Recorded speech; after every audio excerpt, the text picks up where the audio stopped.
Hello বন্ধুরা, আসসালামু আলাইকুম। কেমন আছেন সবাই? আশা করি আল্লাহর রহমতে ভালো আছেন আর আমিও ভালো আছি।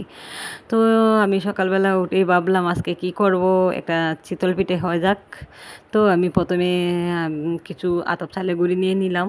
নেওয়ার পর আমি অন্য দিকে চুলার মধ্যে বসিয়ে দিলাম গরম পানি।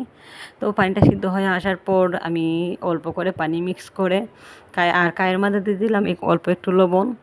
আসলে সকালবেলা আমাদের নাস্তা চিতল পিঠা। আরও যা যা করলাম আপনার সাথে সবই শেয়ার করব। তো আমি ভালো করে কাইটাকে মেজে নিচ্ছিলাম, কারণ কাইটা যত মাজা হবে পিঠাটা তত সুন্দর হবে। তো যেহেতু এটা আমার মেশিনের কুটাল গুঁড়ি, আর এদিকে দেখেন কি সুন্দর হয়েছে কাইটা। আর যেহেতু আমি চিতল পিঠা করব, কাইটা সুন্দর না হয় তাহলে পিঠাটা সুন্দর হবে না। আসলে এই কাইটা যত মাজা হয় পিঠাটা ততই সুন্দর হয়। আর পিঠে দেখলেই বুঝতে পারবেন আসলে আমার মাজার কারণটা। আর এদিকে আমি বসিয়ে দিলাম একটা মাটির পাতিল। আর মাটির পাতিলটা ভালো করে ধুয়ে অল্প একটু তেল মিক্স করে নিলাম। যেহেতু তেলটা দিলে হয়তো প্রথম পিঠাটা লাগবে না, উঠে যাবে। তো দেখেন আমার প্রথম পিঠাটা কী সুন্দর হয়েছে, আর এবং খুব সহজেই উঠে যাচ্ছিল। এই যে দেখতে পাচ্ছেন আমি তুলছি, আর অনেক সুন্দর উঠে যাচ্ছে, আর অনেক তুলতুলে হয়েছে, নরমও হয়েছে। আসলে অনেকে এই পিঠাকে চালকে ভিজিয়ে রেখে পাটায় পিষে করে সুন্দর হওয়ার জন্য, তুলতুলে হওয়ার জন্য। আর আমি যেভাবে করছি এভাবে করলেও অনেক সুন্দর হয়, আর খেতেও অনেক দারুণ হয়। তো আমি এই যে বসিয়ে নিচ্ছি, আর অন্য পাশে আমি একটা কড়াইয়ে বসিয়ে দিলাম। আর আমার দেখার ইচ্ছা ছিল শখ, আসলে মাটির পাতিলে চিতল পিঠা কেমন হয় আর কড়াইয়ে কেমন হয়। তো সেজন্য আসলে বসানো। আর আসলে দুটোতেই অনেক সুন্দর হয়েছিল, কিন্তু মাটির পাতিলের রান্নাটা অনেক ভালো হয়েছে, একটু তুলতুলে হয়েছে।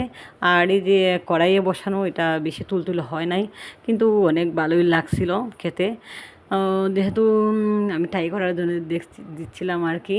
আমি আসলে সবসময় চিতল পিঠা মাটির পাতিলেই করি, আর যেহেতু তাড়াতাড়ি হয়ে যাবে হয়তো এই কারণে বসিয়ে দিলাম। আর অনেকে বলে আমার কথা নাকি হয় না, বয়স নাকি হয় না। আসলে একদিনে সব কিছু হয় না, সব কিছু ধীরে ধীরে ঠিক হয়ে যাবে। আর এই যে দেখছেন আমার চিতল পিঠাগুলো কি সুন্দর হয়েছে। আর আমি সকালবেলা লালি গুড় দিয়ে এই পিঠাগুলো খাবো। আর এদিকে যেহেতু আমার বাচ্চারা আছে, ওরা খেতে পারবে না, তাই ভাবলাম আমার স্বামীর দেওয়া একটা রেসিপি আছে। এই আর রেসিপিটা হচ্ছে নুডলস রেসিপি।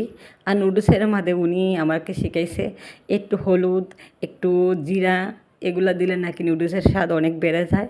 তো ওনার কথা মতোই আসলে আমি নুডলসটা এইভাবে বানাইলাম।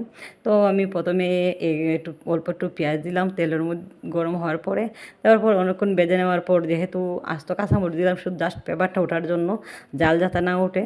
আর এদিকে আমি দিয়ে দিলাম একটু হলুদ, একটু জিরা, আর দিয়ে দিলাম পরিমাণ মতো লবণ। আর এদিকে আমার নুডলসটা সিদ্ধ করে রেখেছিলাম, আর এটাও দিয়ে দিলাম। যদি আমার বাচ্চাটা চিতল পিঠাটা নাই খেতে পারে সেজন্য আর কি, ওরা নুডলস পছন্দ করে। তো হয়ে গেল আমার নুডলস। আসলে আমি আসলে কাউকে দেখানোর জন্য কোনো কিছু করি না। আমি যা যেরকম আমি সব কিছু এইভাবে উপস্থাপন করি। আর আমার কথা বলার ধরন যেরকম আমি তো সেভাবে কথা বলবো, কারণ যেহেতু আমার আঞ্চলিকতার একটা টান আছে। তো সবাই ভালো থাকবেন। আসসালামু আলাইকুম।